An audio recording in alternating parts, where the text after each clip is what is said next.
Naquele tempo, Jesus disse à multidão: o reino de Deus é como quando alguém espalha a semente na terra.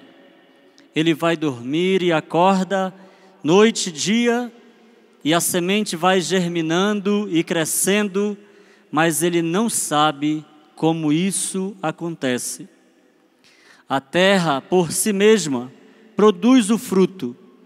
Primeiro aparecem as folhas, depois vem a espiga e, por fim, os grãos que enchem a espiga. Quando as espigas estão maduras, o homem mete logo a foice, porque o tempo da colheita chegou. E Jesus continuou: com que mais poderemos comparar o reino de Deus? Que parábola usaremos para representá-lo? O reino de Deus é como um grão de mostarda, que ao ser semeado na terra, é a menor de todas as sementes da terra. Quando é semeado, cresce e se torna maior do que todas as hortaliças e estende ramos tão grandes que os pássaros do céu podem abrigar-se à sua sombra. Jesus anunciava a palavra usando muitas parábolas como estas, conforme eles podiam compreender.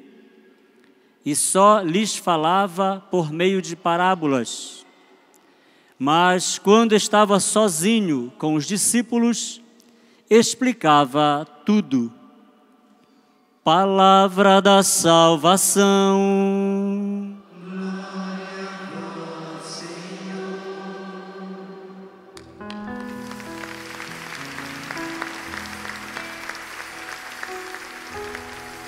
Podemos nos sentar, vamos cantando juntos assim. Abençoa, Senhor, as famílias, amém. Abençoa, Senhor, a minha também.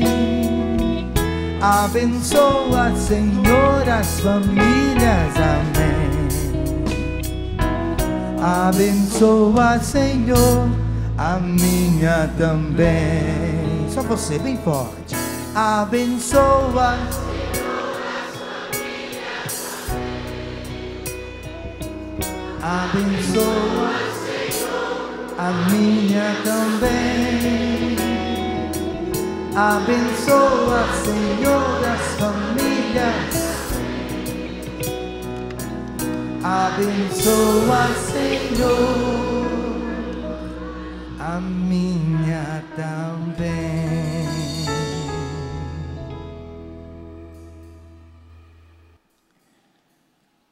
Meus queridos irmãos, minhas queridas irmãs, com grande alegria iniciamos esse acampamento que é para todos nós, porque todos nós somos família, graças a Deus.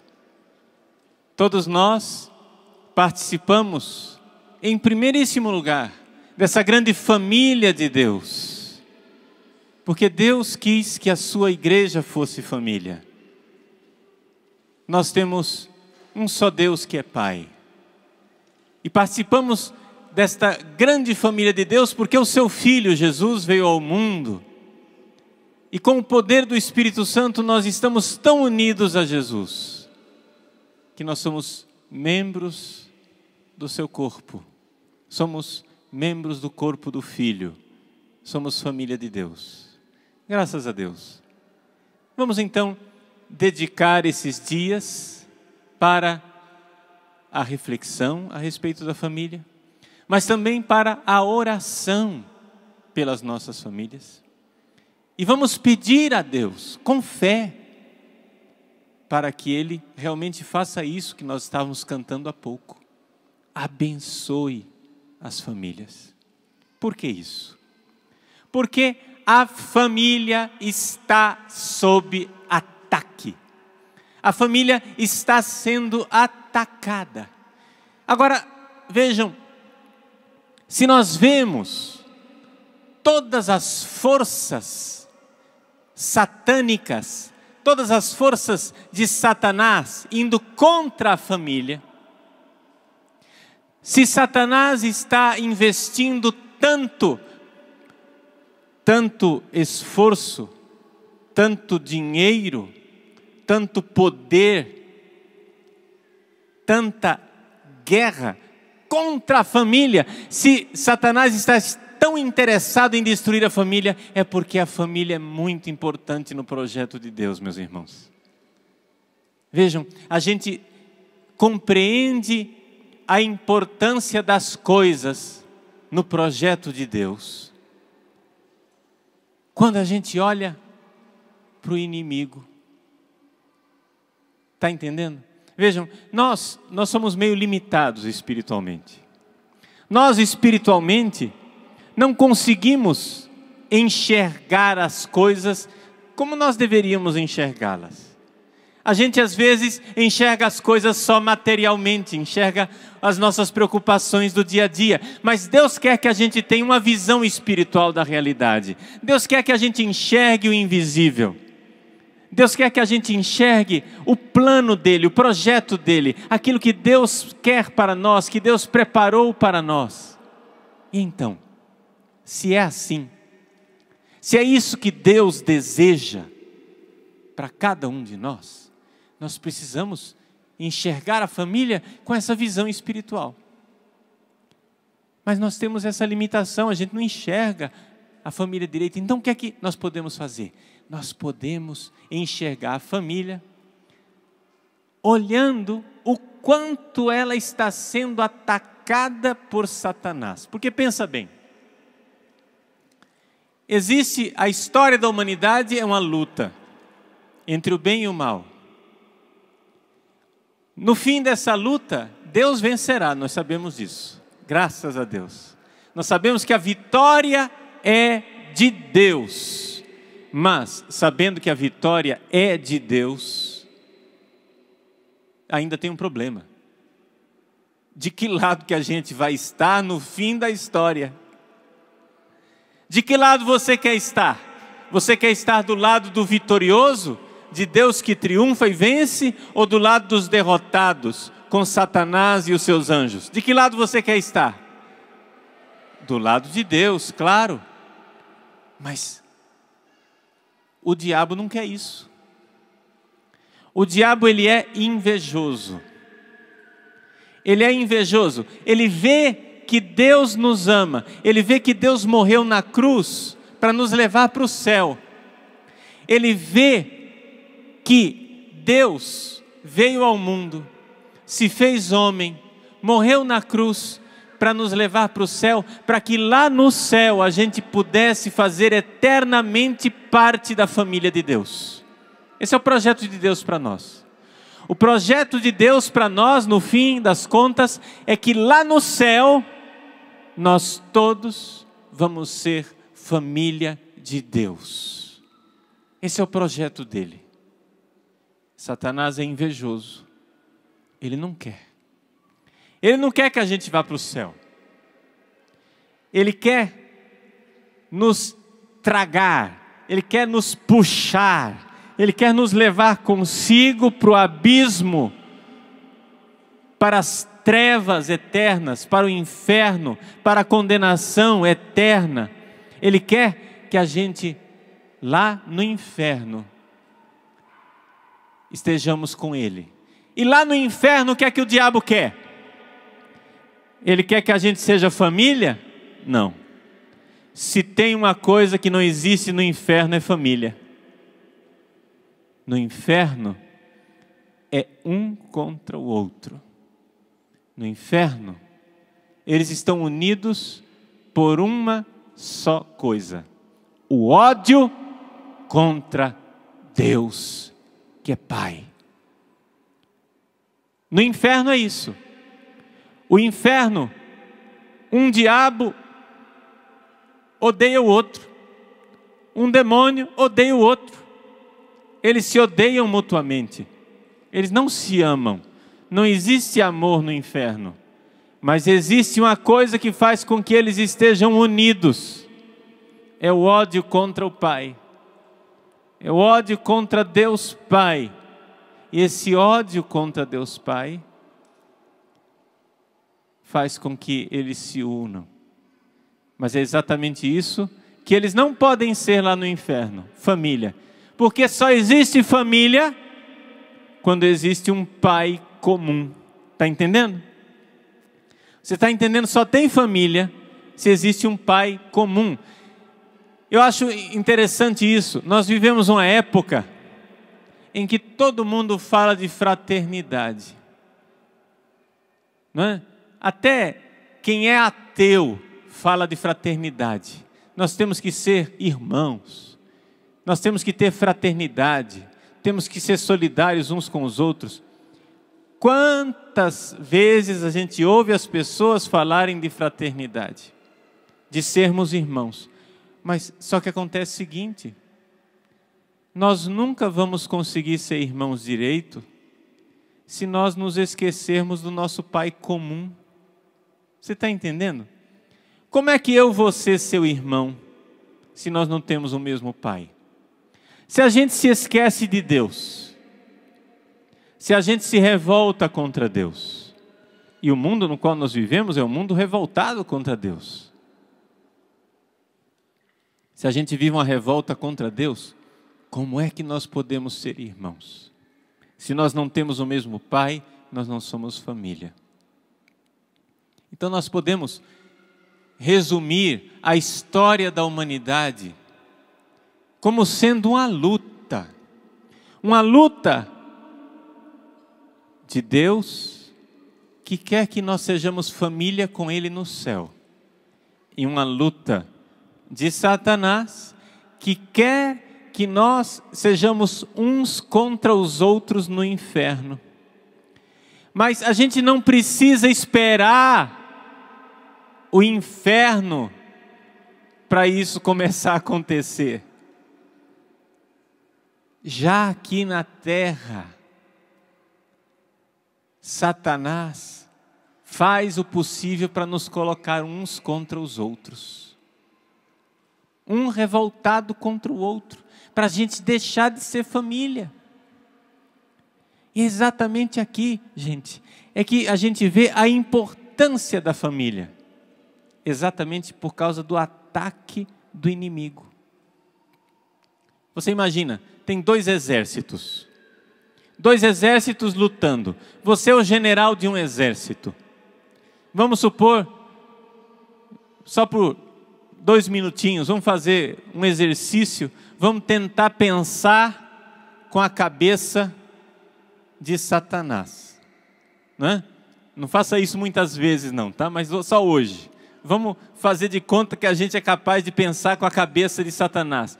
Se você fosse o demônio, o que é que você faria para acabar com o projeto de Deus? Se Deus quer, se o projeto de Deus é que nós sejamos família no céu, se o projeto de Deus é que nós tenhamos um só Pai no céu e sejamos família, o que é que você vai fazer aqui na terra para fazer com que as pessoas não vão para o céu?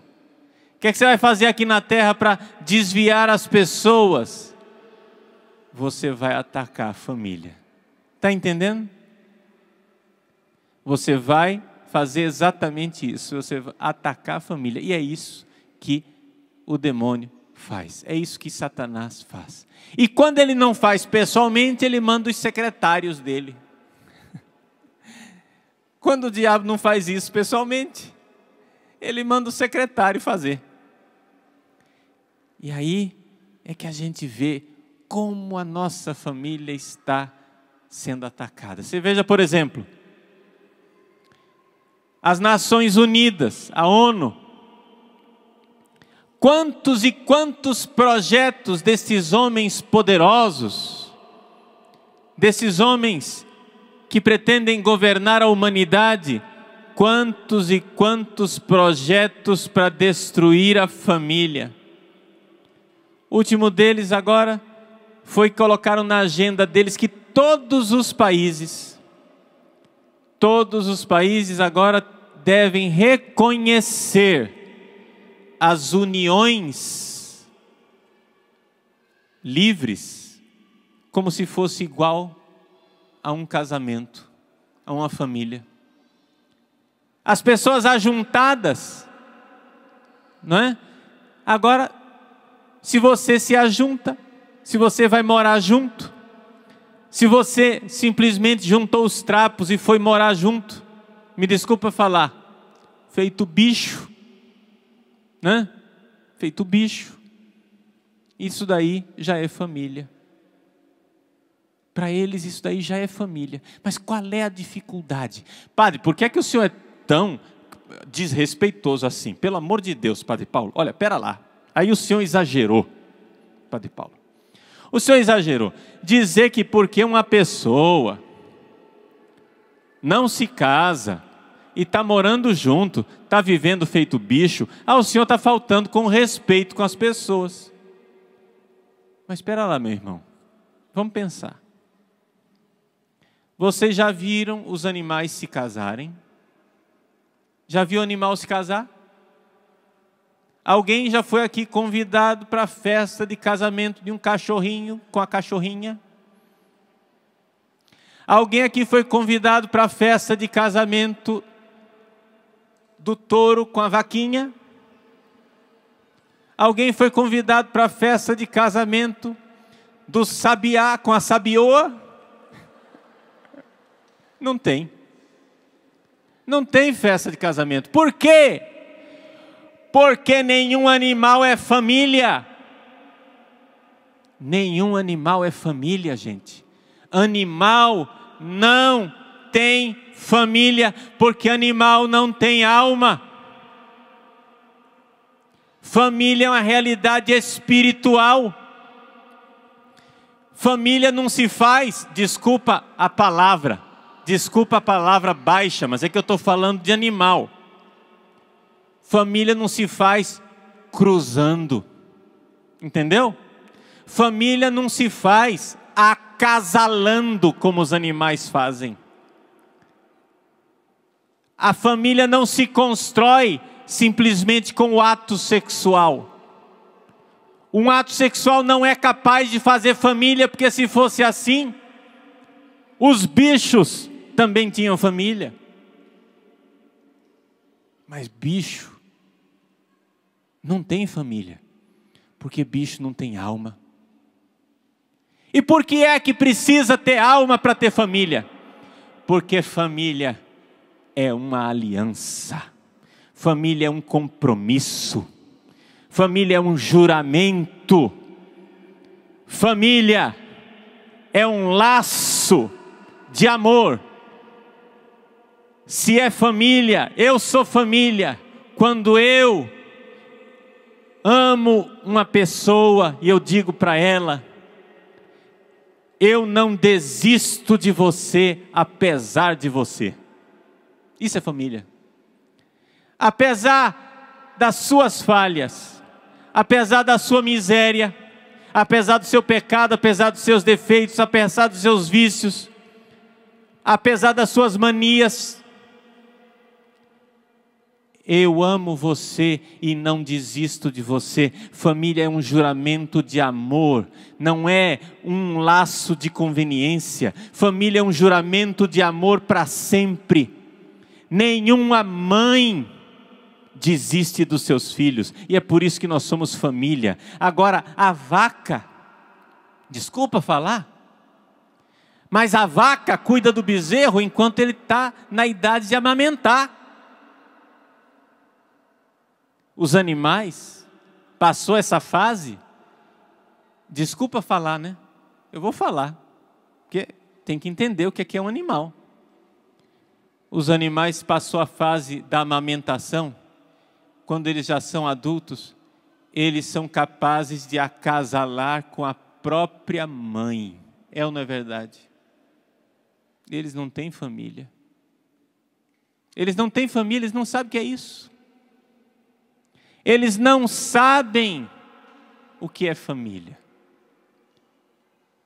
Porque a vaca é capaz de acasalar hoje com um touro, amanhã com outro, depois com outro, depois com outro. Não tem vínculo. Não tem vínculo. Porque não tem alma. Quem faz o vínculo é a alma. Está entendendo? Por quê, gente? Em última análise, por que é que no reino animal não existe família? Porque no reino animal não existe amor. No reino animal não existe amor. Cavalo não ama, cavalo dá coice. Jumento não ama, jumento dá coice. Leão não ama, leão morde, ruge, briga. Mas nós somos seres humanos. Nós não somos animais. Nós somos seres humanos, não somos bicho. Nós temos alma, e existe uma coisa que nos faz família, é a alma. E o que é essa realidade que a alma coloca na família, que uma união estável não coloca. Uma união estável é um eufemismo, é uma palavra bonita para dizer uma união de conveniência. Enquanto me convém eu estou junto, depois que não convém mais, acabou, tchau, bênção. Pego meus trapos e vou embora. Faço a minha mala e eu vou embora. Não é isso? Essa que é a união de conveniência. A união de conveniência quer dizer o seguinte: eu uso você e você me usa. Quando eu cansar de usar você e você cansar de me usar, tchau. Tchau. Acabou. Mas família é vínculo. Família é aliança de amor. E o que é amor, gente? Nós não sabíamos o que era amor, até que nosso Senhor veio nos revelar o que é amor na cruz. Na cruz, Ele veio nos revelar o que é o amor. Ele veio nos mostrar que amar é dar a vida pelo outro. Amor é aquilo que a nossa mãe tem por nós, passando as noites sem dormir, preocupada pela criança. As noites sem dormir, aquele sono de mãe, que é uma coisa fantástica, um negócio assim quase milagroso, sono de mãe. Passa um carro na rua e ela dorme, feliz, contente. Passa uma ambulância com a sirene e ela está dormindo, está até roncando. Passa uma escola de samba na janela dela e ela nem nota, está dormindo. A criança no berço faz, ela levanta. Ela levanta e vai lá ver. Sono de mãe. Que beleza. Amor de mãe. Quantas mulheres passaram sua vida e entregaram sua vida sem pensar em si mesmas, só pensando nos seus filhos. Isto é amor. Amor de mãe. Uma mulher que não desiste dos seus filhos. E depois que os filhos crescem, desiste menos ainda. Aí, o que tira o sono não é a criança no berço. O que tira o sono é o filho fora de casa. Quantas vezes aquela mulher se levanta, olhando no relógio e dizendo, fulano ainda não voltou. Meus irmãos, uma mãe ama o seu filho apesar do seu filho. Quantas mães fazem fila na porta dos presídios para visitar seus filhos? A senhora não se envergonha do que seu filho fez? Não, me envergonho do que ele fez, mas não me envergonho do meu filho, porque ele é meu filho para sempre. Eu me envergonho do pecado dele, mas não me envergonho dele. É um amor que não desiste. Isso é família, é aliança. É aliança. Quantos casamentos, quantas pessoas celebram 25, 40, 50 anos de casado? Vai perguntar para quem celebrou 50 anos de casado, Quantas vezes essa mulher, esse marido, tiveram que se perdoar um ao outro? Quantas vezes um teve que dizer para o outro: eu amo você apesar de você. Se não disse isso com palavras, disse nos fatos. No fato de dizer assim: eu não desisto, eu não largo, eu não tiro a aliança. Isso é amor. Amor que só a alma humana é capaz de realizar por graça e dom de Deus, porque o amor é um dom de Deus infundido nas nossas almas, e nós só somos capazes de amar verdadeiramente assim, com esse amor que vem de Deus, esse vínculo. Família é vínculo, gente. Me desculpa, mas eu vou repetir. Cachorro não tem família. Gato não tem família. Coelho não tem família. Rato não tem família. Mas nós temos família. Gato, cachorro, periquito, papagaio, o que for, tem união de conveniência.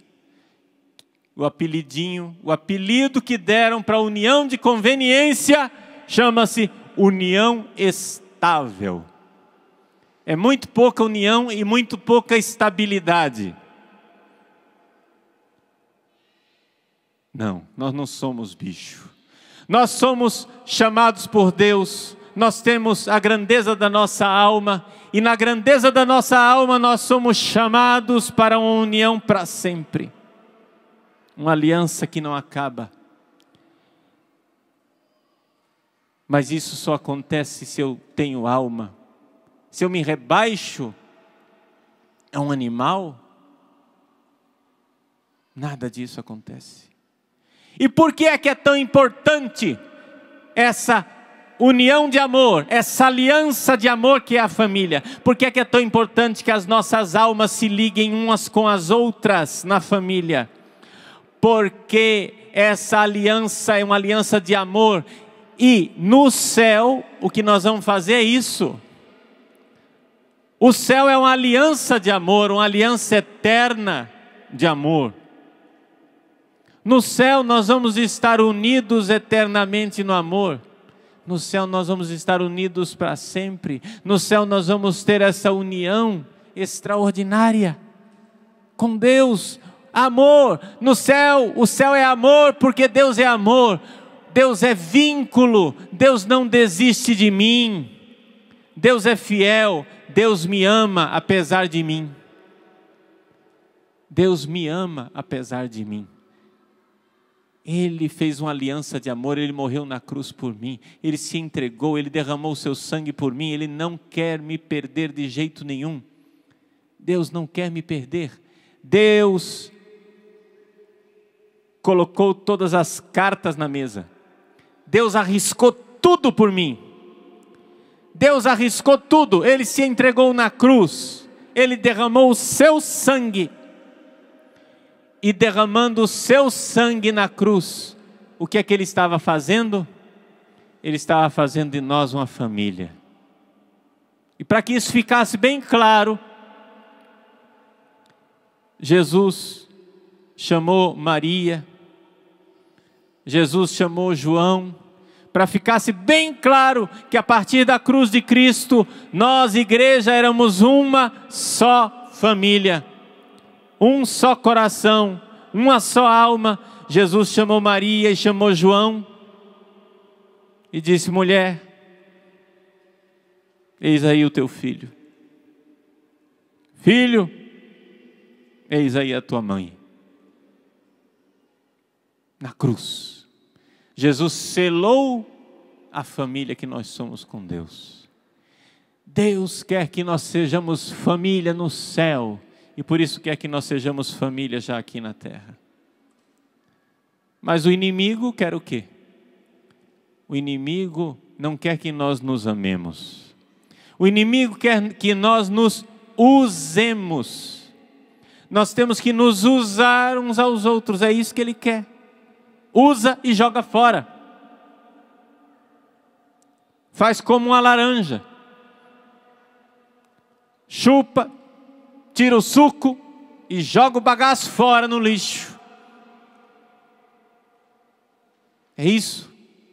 Então isso aqui, gente, o que eu estou dizendo é muito importante, por isso hoje, no início desse acampamento de oração para as famílias, eu quero pedir para você, onde quer que você esteja, lá em casa, ouvindo através da televisão, se você estava só no zapping, só passando de canal em canal, e agora parou ouvindo esse padre falar, deixa eu falar para você, que não é casado, para você que está numa união estável, lembra-te da tua alma, uma alma que foi feita para amar no céu. Lembra-te que és feito para o amor. Por isso casamento, união, pacto, aliança de sangue, sangue derramado na cruz de quem ama de verdade. Sai dessa situação, meu filho, tenha coragem, saia dessa situação e se erga. Você não é um animal. Não, você não é um animal. Você tem uma alma imortal.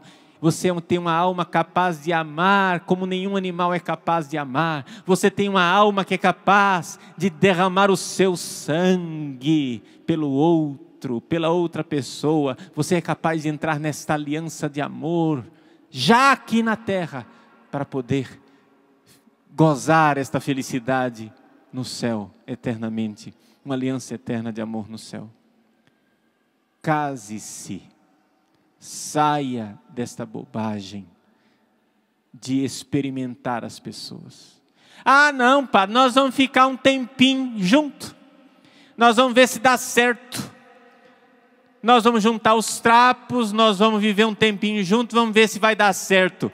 Meu irmão, você não é lâmpada para fazer teste. Vamos ver se a lâmpada funciona. Vamos ver, vamos testar. Você não é uma coisa para ser testada. Você é uma pessoa para ser amada. Não faça teste.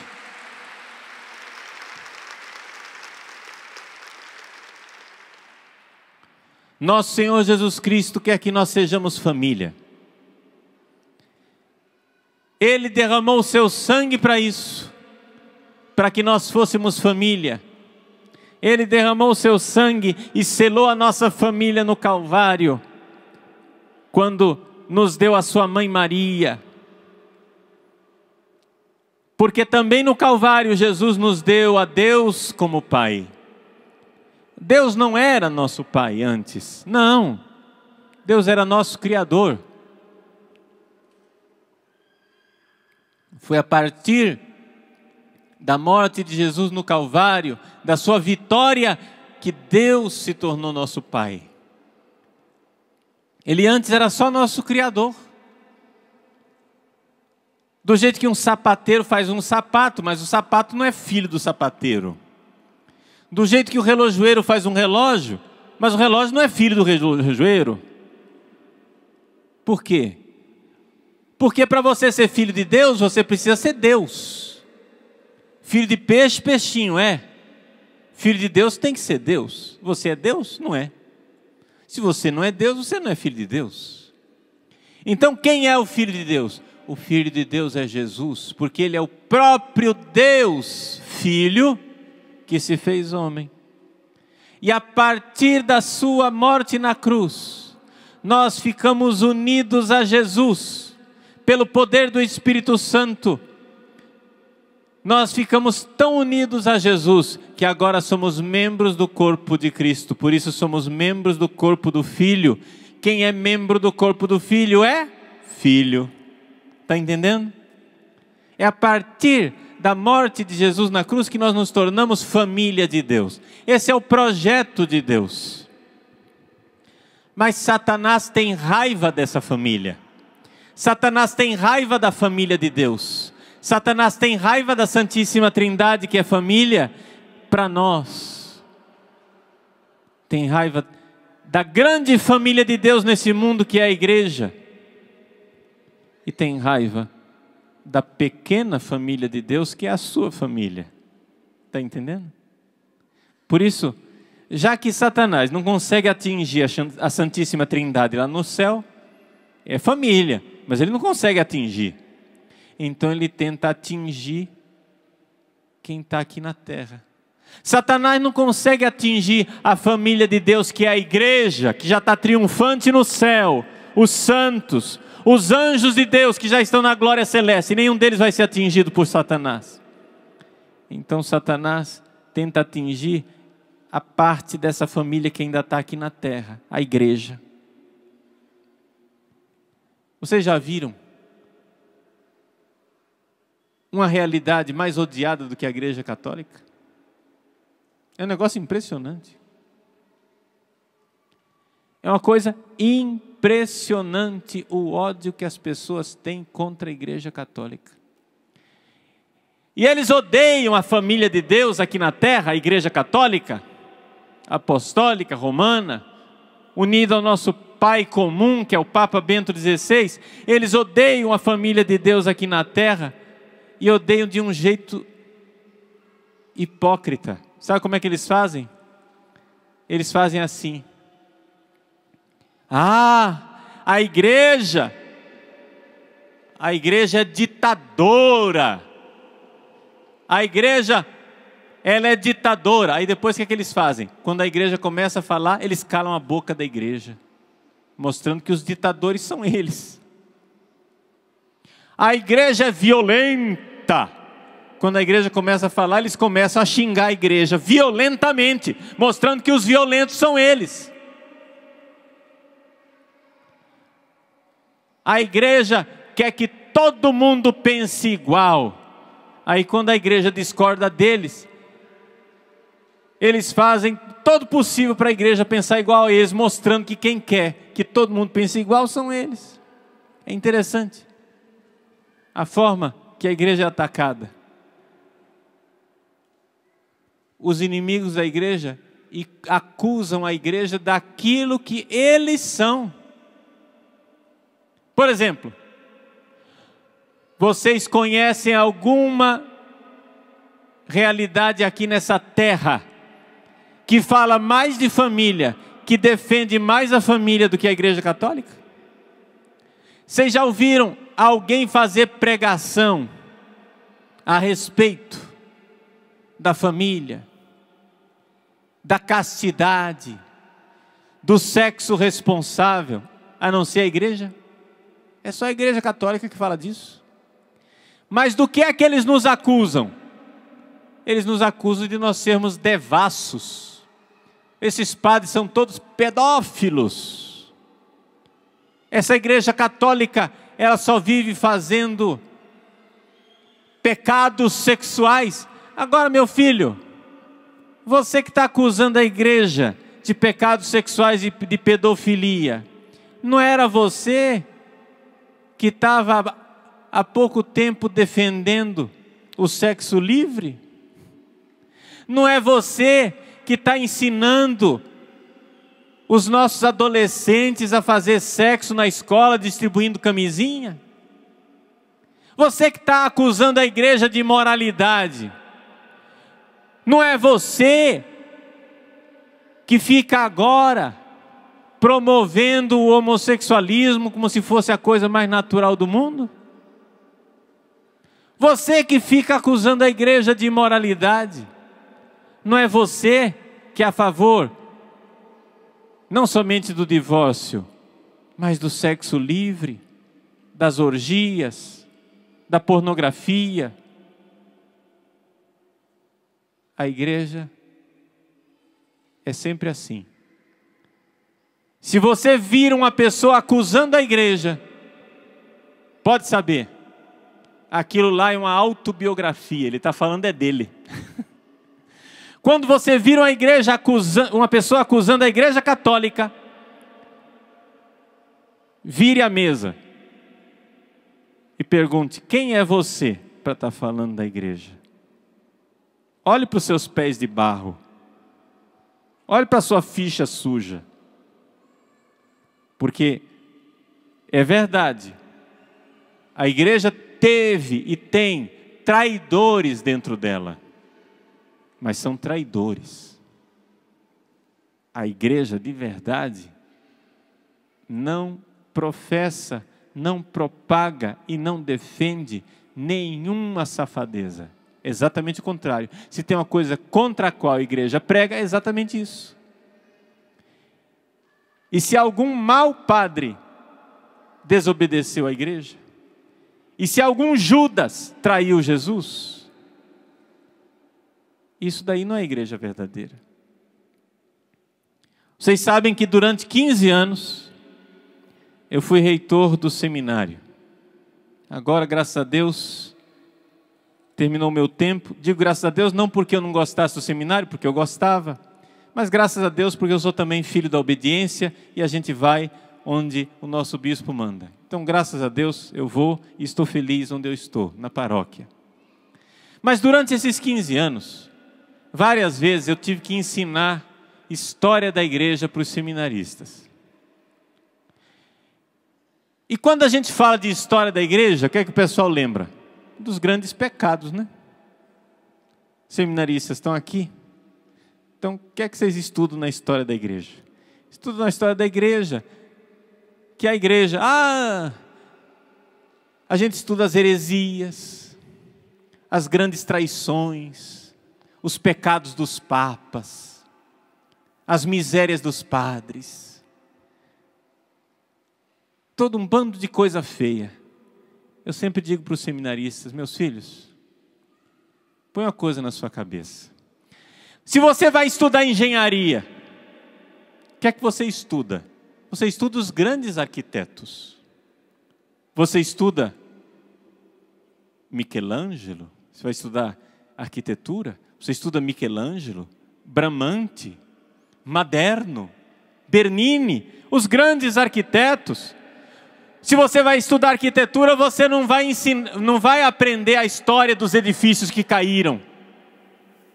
Não vai estudar a história dos prédios que foram mal feitos.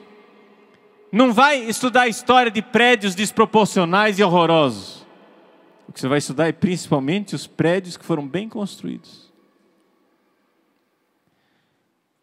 Quando você vai estudar medicina, o que é que você estuda? Você vai estudar os grandes erros médicos ou as grandes invenções, as grandes descobertas? Quando você vai estudar matemática, você vai estudar o quê? Os grandes erros de cálculo ou as equações que deram certo? Se você vai estudar a história da igreja, meu filho, comece estudando a vida dos santos, porque essa é a igreja verdadeira, é a igreja que deu certo. Essa é a história da igreja. Ninguém estuda a história da igreja estudando a biografia de Judas. Não. Se você vai estudar a história da igreja, você não vai começar estudando a vida de Judas. Você estuda a vida dos apóstolos que foram fiéis a nosso Senhor até o fim, até o derramamento de sangue. Se você vai estudar o sacerdócio, você não vai estudar agora as baixarias que aconteceram ao longo dos séculos. Você vai estudar a vida do Santo Padre Pio de Pietrelcina. Você vai estudar a vida de São João Maria Vianney. Você vai estudar a vida de Santo Tomás de Aquino, que nós celebramos hoje, um padre santo. Você vai estudar a vida de São João Bosco, que nós vamos celebrar na segunda-feira. É isso que você vai estudar. A vida dos padres que deram certo. Agora, Satanás não quer que os seminaristas descubram isso. Satanás não quer que os seminaristas estudem a vida dos santos. Sabe o que é que Satanás diz no ouvido dos seminaristas? Satanás diz assim: ô meu filho, você é tão inteligente, inventa o seu jeito de ser padre, vai dar certo. Qual é o estudante de engenharia que o professor diz assim: ô meu filho, você é tão inteligente, inventa você as fórmulas de cálculo de engenharia e vamos ver se vai dar certo, se o prédio vai ficar de pé. Você já viu alguém ensinar engenharia desse jeito? Ninguém faz isso. Se você vai ser padre, você tem que começar estudando os padres que deram certo, a vida dos santos. Então, na vida de vocês de seminário, vocês devem passar a vida de seminário estudando a vida dos grandes padres que foram grandes santos. Essa é a história da igreja que precisa ser estudada. A mesma coisa eu digo para as famílias. Você quer saber como é uma família? Vamos estudar a história das famílias santas.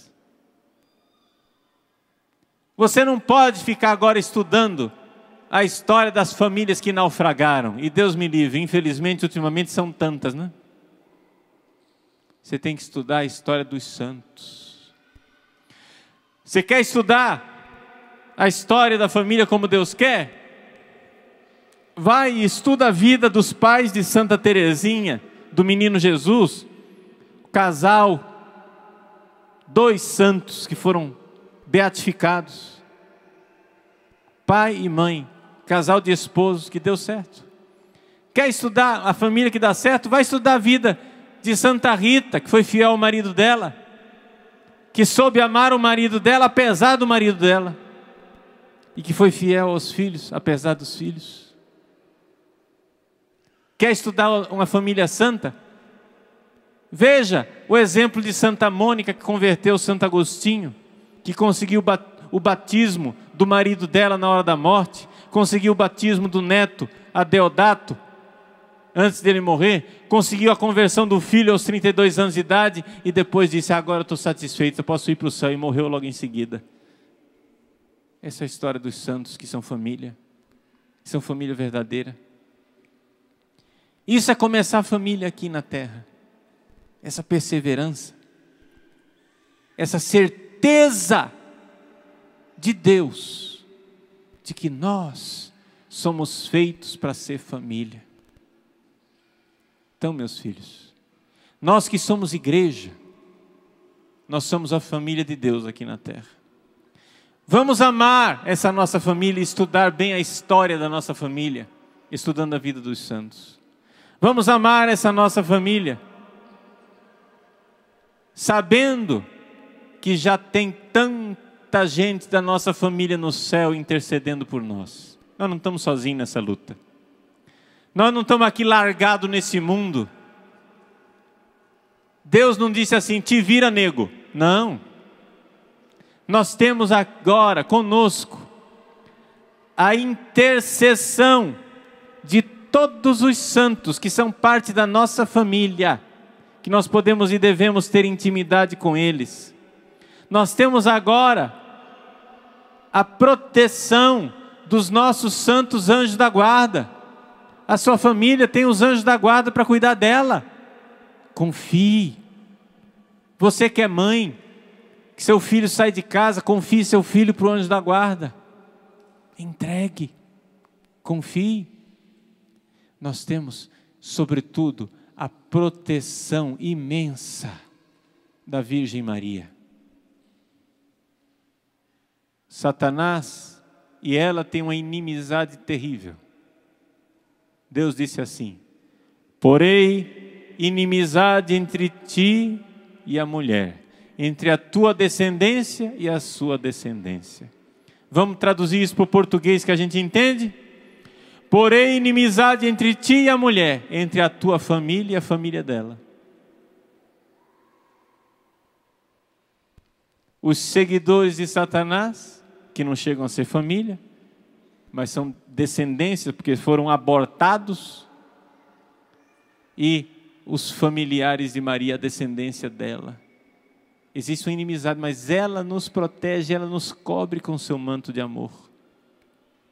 E ela está cobrindo sua família.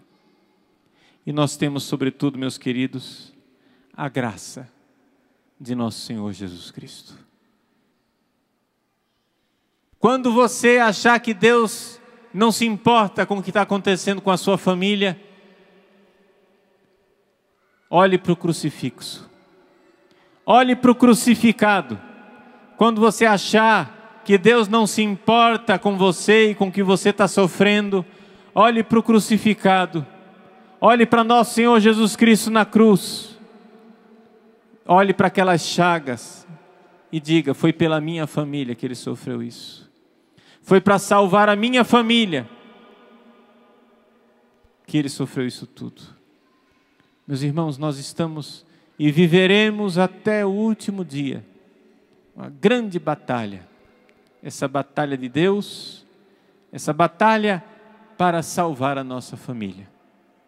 E gostaria de dizer uma última palavra para concluir esta homilia de abertura desse acampamento para as famílias, a respeito do santo que nós hoje celebramos, Santo Tomás de Aquino. Santo Tomás de Aquino, quero pegá-lo como exemplo de família de Deus. Santo Tomás de Aquino, ele era de uma família rica. Ele nasceu no sul da Itália, mas a família dele não era de origem italiana, era de origem alemã.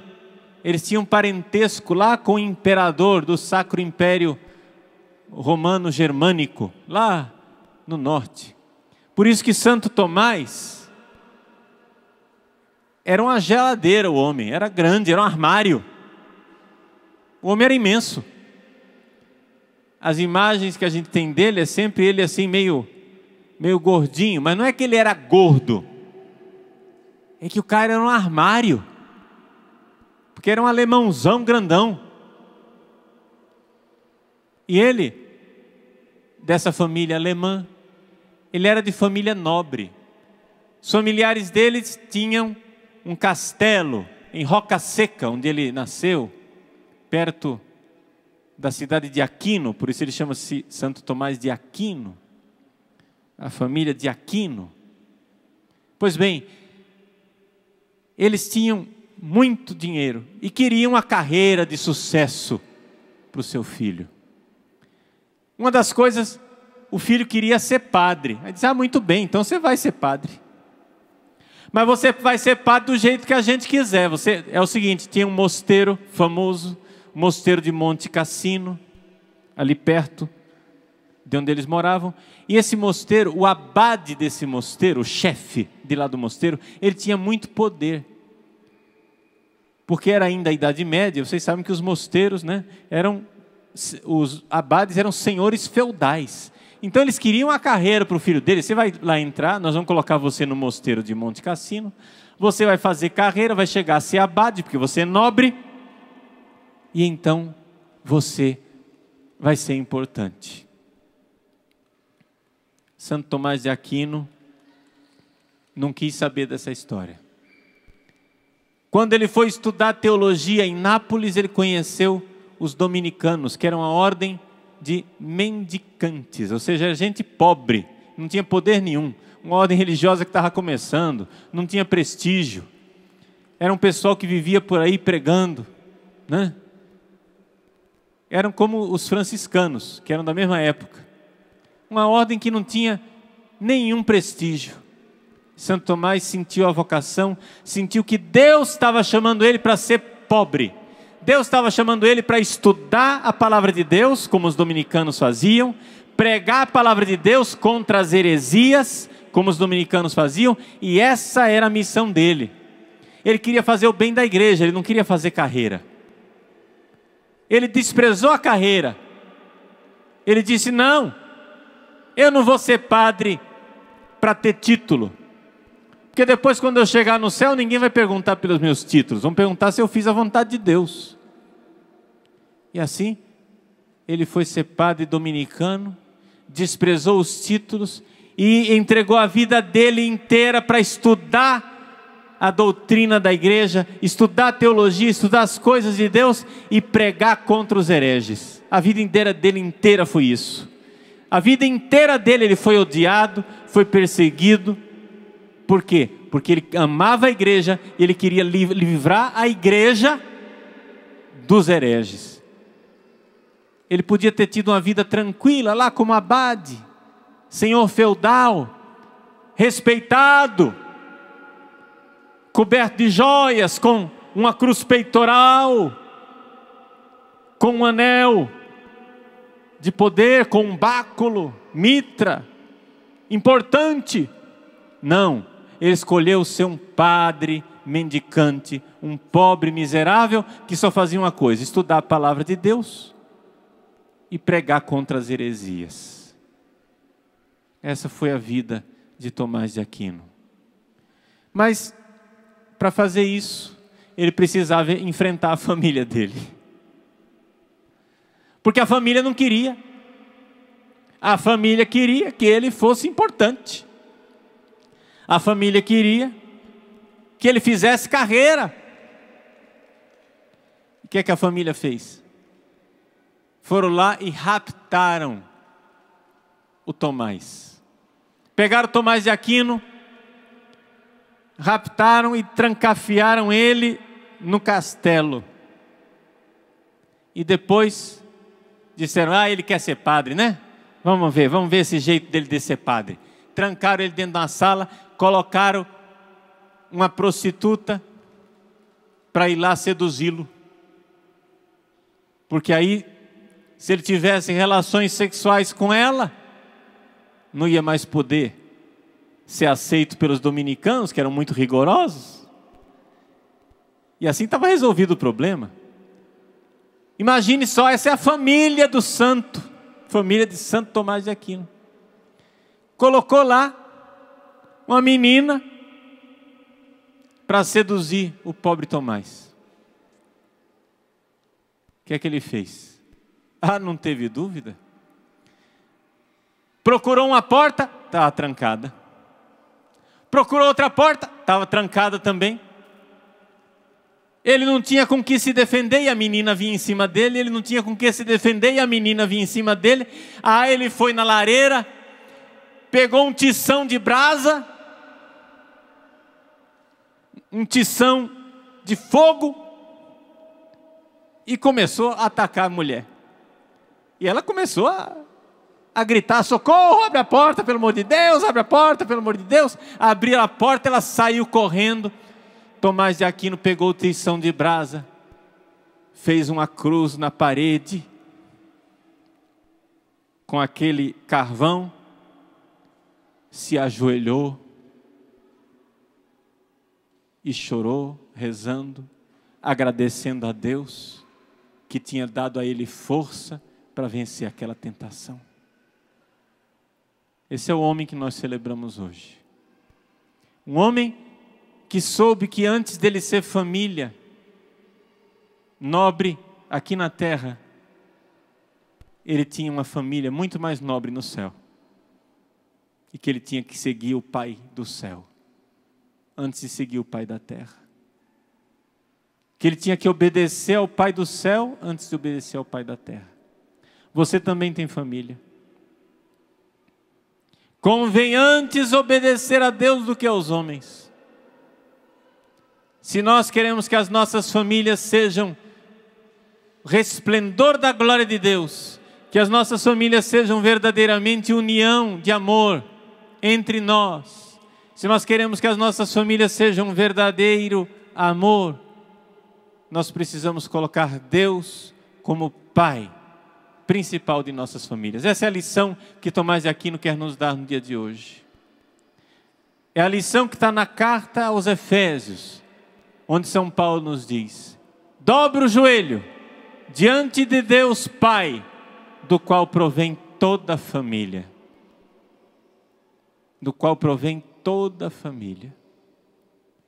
Se nós temos a Deus como Pai, nós somos família. Lembre-se disso. A família é uma missão espiritual. Animal não tem família. Só quem tem Deus como Pai, só quem tem alma e reconhece a sua vocação eterna, é capaz de realizar família aqui na terra. O diabo quer que a gente esparrame a cara no chão e esqueça a nossa vocação eterna. O diabo quer que a gente viva feito bicho. Mas Deus quer que a gente se lembre. Somos chamados pelo Pai do céu para uma grande vocação. Somos chamados para ser família no céu. Por isso precisamos começar a ser família aqui na terra. Se você não se lembra de nada do que eu lhe disse nessa homilia, você vai guardar isso aqui. E se você guardar essa frase, eu estou satisfeito. Família é amor, é vínculo de amor. E amor é isso. O amor nasce da alma. O amor é espiritual. O amor é dizer, eu amo você apesar de você. É uma aliança de sangue. É uma aliança de sangue derramado por fidelidade ao outro. Isso é família. Sejamos fiéis à família de Deus, a qual todos nós somos chamados. E então seremos fiéis também à família aqui da terra e viveremos dias melhores. Louvado seja nosso Senhor Jesus Cristo.